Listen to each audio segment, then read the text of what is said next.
ബാലികയെ പീഡിപ്പിച്ച തൃശൂർ കയ്പമംഗലം സ്വദേശിയായ 50-കാരന് 33 വർഷം കഠിന തടവ്.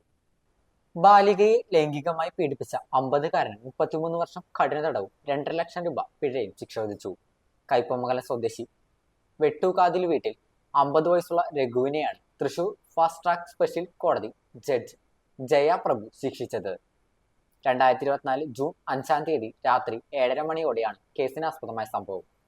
വീടിന്റെ ഇറയത്തിരുന്ന് കളിച്ചുകൊണ്ടിരുന്ന 13 വയസ്സുകാരിയാണ് പ്രതി വലിച്ചിഴച്ച് അടുത്തുള്ള പാമ്പുംകാവിന് അരികിൽ കൊണ്ടുപോയി ലൈംഗികമായി പീഡിപ്പിച്ചത്.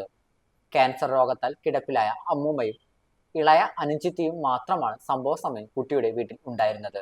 പ്രതിയുടെ ഭീഷണിയിൽ ഇക്കാര്യം കുഞ്ഞ് ആരെയും അറിയിച്ചിരുന്നില്ല. ശാരീരിക അസ്വസ്ഥതകൾ മൂലം തുടർച്ചയായി കുട്ടി സ്കൂളിൽ പോയിരുന്നില്ല. തുടർന്ന് സ്കൂൾ അധികൃതർ നടത്തിയ അന്വേഷണത്തിലാണ് സംഭവം വെളിവായത്. കയ്പമംഗലം പോലീസ് രജിസ്റ്റർ ചെയ്ത അന്വേഷണം നടത്തിയ കേസിൽ പ്രോസിക്യൂഷൻ ഭാഗത്തു നിന്നും 13 സാക്ഷികളെ വിസ്തരിക്കുകയും 20ഓളം രേഖകൾ ഹാജരാക്കുകയും ചെയ്തു.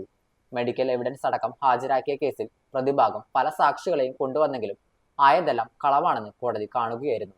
സമൂഹ മനസാക്ഷി ഞെട്ടിക്കുന്ന കുറ്റകൃത്യം ചെയ്ത പ്രതിക്ക് സമൂഹത്തിന് സന്ദേശം നൽകുന്ന രീതിയിൽ കടുത്ത ശിക്ഷ നൽകണമെന്ന് പ്രോസിക്യൂഷൻ വാദം അംഗീകരിച്ചാണ് കോടതി പ്രതിക്ക് വിവിധ വകുപ്പുകൾ ആയി 33 വർഷം കഠിന തടവും 2.5 ലക്ഷം രൂപ പിഴയും ശിക്ഷ വിധിച്ചത്.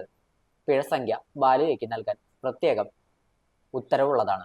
പ്രോസിക്യൂഷന് വേണ്ടി special public prosecutor advocate Liji Madhu, advocate Shiva PR എന്നിവർ ഹാജരായി.